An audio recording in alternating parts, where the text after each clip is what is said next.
YCP MLC Duvvada Srinivas family drama 11వ రోజుకు చేరుకుంది. ఇరు కుటుంబ సభ్యుల చర్చలు ఓ కొలిక్కి రాలేదు. దువ్వాడ వాణి రోజుకో కొత్త డిమాండ్ తీసుకువస్తున్నారు. దువ్వాడ శ్రీనుతో కలిసి ఉంటానని, అతనితో ఇంట్లోనే ఉంటానని చెబుతున్నారు. కానీ వాణితో కలిసి ఉండేందుకు శ్రీనివాస్ మాత్రం అంగీకరించడం లేదు. భార్యతో సెటిల్మెంట్ చేసుకుని విడాకులు తీసుకుంటానని స్పష్టం చేశారు.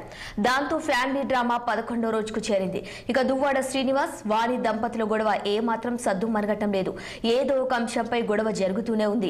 మరోసారి దువ్వాడ శ్రీను ఇంటి గుమ్మం వద్దకు వచ్చారు. ఇక గేటు ముందు బైఠాయించి నిరసనకు దిగారు.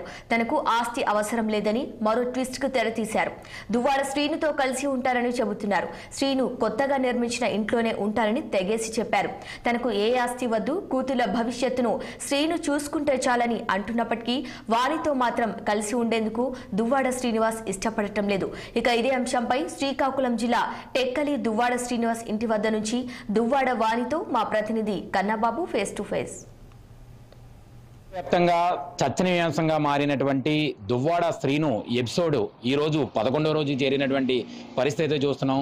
11 రోజులుగా తనకి న్యాయం జరగాలంటూ కూడా ఇప్పుడు మనం చూడొచ్చు. ఆ ఇంటి ముందే ఇక్కడే ఏదైతే దువ్వాడ శ్రీను ఉంటున్నటువంటి ఇల్లు ఏదైతే ఉందో ఆ ఇంటి దగ్గరే ప్రస్తుతం ఆవిడ తనకి న్యాయం కావాలంటూ కూడా వెయిట్ చేస్తున్నటువంటి పరిస్థితి అయితే ఉంది. అయితే మనతో పాటు మాట్లాడడానికి దువ్వాడ వాణి గారు ఉన్నారు. వాణి గారితో మాట్లాడే ప్రయత్నం చేద్దాం. మేడం చెప్పండి, ప్రధానంగా 11 రోజులుగా ఇక్కడే ఉన్నారు మీరు. 11 రోజులుగా ఒక షెడ్లో అంటే దోమలు అవనియండి లేదా అనేక ఇబ్బందులు పడుతూ ఇక్కడ ఉన్నటువంటి పరిస్థితి అయితే ఉంది. అసలు మీరు ఏం కోరుకుంటున్నారు మేడం? సార్ ఏమీ లేదు, మేము చెప్తుంది ఒకటి.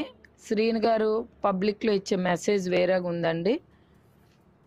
అందరూ ఈ 2-3 డేస్ ఇష్యూలో చెప్తుంది ఏంటంటే మేమేదో ఆస్తులు అడుగుతున్నాము రాజకీయ లబ్ధి కోసం, లేకపోతే రాజకీయంగా ఆయనకి డ్యామేజ్ చేయాలన్న ఒక ఆలోచనతో మేము ఈ పనులు చేస్తున్నాం అంటున్నారు. రాజకీయంగా నేను డ్యామేజ్ చేయాలంటే ఎలక్షన్ ముందే నేను ఈ న్యూసెన్స్ చేయాలి, కానీ ఎలక్షన్స్ ముందు నేను ఓపిక పట్టాను. ఎలక్షన్ అయ్యాక కూడా నేను ఓపిక పట్టాను. 2-3 మంత్స్ ఓపిక పట్టాను. ఎట్లాంటి డిస్టర్బెన్స్ ఉండకూడదు, ఏమైనా ఆలోచన చేస్తారేమో మనం చూసాము. ముందు నుండి మీకు చెప్తున్నాను, ఇంట్లో రాంగ్ వీడియోస్, రాంగ్ తప్పుడు వ్యవహారాలు జరుగుతున్నాయి, నా పిల్లల మీద నా మీద ఇంపాక్ట్ జరుగుతుందనే ఆలోచనతోనే నేను ఈ నిర్ణయం తీసుకున్నాను. ఇక్కడ ఉండాలి అనేది నిర్ణయం తీసుకున్నాను. నేను ఒకటే మెసేజ్ ఇవ్వదలుచుకున్నానండి. నా పిల్లల పేరును కానీ నా పేరును కానీ ఎలాంటి ఆస్తులు దయచేసి రాయొద్దు. మేము రాయాలని కూడా ముందు నుండి ఎక్కడ డిమాండ్ చేయలేదు. 4 డిమాండ్లు 5 డిమాండ్లు అని వాళ్ళ బ్రదర్సే వచ్చి మీడియా ముందు తప్పుడు ఆరోపణలు చేస్తున్నారు. మేమేమీ అడగలేదు, మాకు ఏటీ వద్దు.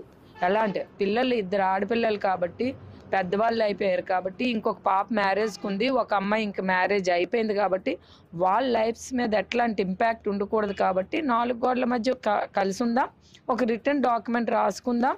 నువ్వు ఎలాగుంటే తిరగాలనుకుంటే తిరుక్కో, మాకు ఎట్లాంటి అభ్యంతరం లేదు, కానీ ఈ ఇంట్లో ఎలాంటి అసభ్య కార్యక్రమాలు జరగకూడదు. నాకంటూ నీ నుండి ఎట్లాంటి 1 రూపీ కూడా నాకు అవసరం లేదు. పిల్లలకు చూసుకోవాల్సిన రెస్పాన్సిబిలిటీ నీది, నీ తదనంతరమే పిల్లలకి ఇచ్చుకో. మొన్న మా రిలేటివ్స్ మాట్లాడారండి. మా రిలేటివ్స్ ఒక కలపాలని ఉద్దేశంతో మాట్లాడారు. అంటే వైఫ్ అండ్ హస్బెండ్ పిల్లలు ఇలాగ అవ్వకూడదు అని ఒక ఆలోచన. వాళ్ళు ఆస్తులు అది ఇచ్చేస్తాను మేము ఇది ఇచ్చేస్తామని వాళ్ళు తెరపైకి తెచ్చారు. మేము ఎలాంటి డిమాండ్స్ అయితే మేమైతే అడగలేదండి. మేము సాఫ్ట్గా గొడవ లేకన్నా ఎలాంటి తప్పుడు కార్యక్రమాలు ఇంట్లో జరగకన్నా పూర్వంలాగా చక్కగా ఉండాలి అనేది మా రిలేటివ్స్ ఉద్దేశం. దాన్ని వాళ్ళ బ్రదర్ దువ్వాడ శ్రీధర్ అనే వ్యక్తి వేరేగా డైవర్ట్ చేశాడు. మా ఆలోచన నేను ఇప్పుడు క్లియర్గా చెప్తున్నాను, ఆ మెసేజే. మేము రాజకీయ డ్యామేజ్ చేయాలని ఆయనకు అనుకోలేదు. మేము డ్యామేజ్ చేయాలంటే ఎలక్షన్లోనే నాకు ఇన్ఛార్జ్ తీసి ఆయనకి ఇన్ఛార్జ్ ఇచ్చారు. అప్పుడే నేను వచ్చేమో ఈ ఇంటికి వచ్చేటట్టు గొడవ పడుంటే అది డ్యామేజ్ అయ్యును. ఆ రోజు 4 గోడల మధ్య ఉన్నాను. ఎలక్షన్ అయిపోయిన 2 నెలలు కూడా 4 గోడల మధ్య ఉన్నాను. ఎలక్షన్ అయిపోయిన తర్వాత కూడా చాలా తప్పుడు వ్యవహారాలు ఇక్కడ జరుగుతుండేవి. నేను ఓర్చుకోలేక నా పిల్లలు మేము మా లైఫ్లు డ్యామేజ్ అయిపోతున్నాయని ఒక దీంతో ఇక్కడ ఎంటర్ అయ్యాము. ఎంటర్ అయ్యాక మేమేదో ఆస్తులు అడుగుతున్నాం అనేది ఒక క్రియేషన్ చేశారండి. క్లియర్గా పబ్లిక్కి కానీ మీడియాకి కానీ నేను చెప్పదలుచుకుంది ఒకటే, మా పేరుని ఏమీ రాయొద్దు. మేము 1 రూపీ కూడా నీ దగ్గర నుండి ఆశించడం లేదు. పిల్లల పేరును కూడా ఏమీ రాయొద్దు. నాకంటూ 1 రూపీ కూడా ఇవ్వద్దు. పిల్లలకి చూసుకోవాల్సిన రెస్పాన్సిబిలిటీ ఆయనదే. ఆయన తదనంతరం పిల్లలకి రావాలే తప్ప మేము ఇప్పుడు ఎట్లాంటి ఫైనాన్షియల్ డిమాండ్ అనేది మేము ఎక్కడా కోరడం లేదు, అడగడం లేదండి. మొత్తానికి ఇక్కడ చూడొచ్చు, ఏదైతే తెలుగు రాష్ట్రాల్లో సంచలనం రేపినటువంటి ఈ దువ్వాడ ఇంటి ఇష్యూ కాస్త కూడా 11 రోజులకు చేరినటువంటి పరిస్థితి అయితే ఉంది. కానీ ఎప్పటికి పులి స్టాప్ పడుతుందా అంటే కనుక ఖచ్చితంగా వాణి గారు దిగాల్సినటువంటి ప్రతి స్టెప్ నేను దిగానంటూ కూడా వాణి గారు చెప్పడం జరుగుతుంది.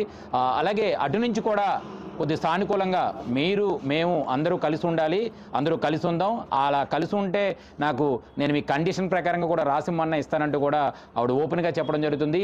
ఎటువంటి ఆస్తులతోనే నాకు సంబంధం లేదు, ఎటువంటి ఆస్తులు నాకు అవసరం లేదు, కేవలం పిల్లలకి తండ్రి కావాలి, నాకు భర్త కావాలి, సో మీరు ఎలా ఉన్నా నాకు అనవసరం, ఇదే ఇంట్లో అందరూ కలిసి ఉందామంటూ కూడా ఆవిడ చాలా స్పష్టం చేయడం జరుగుతుంది.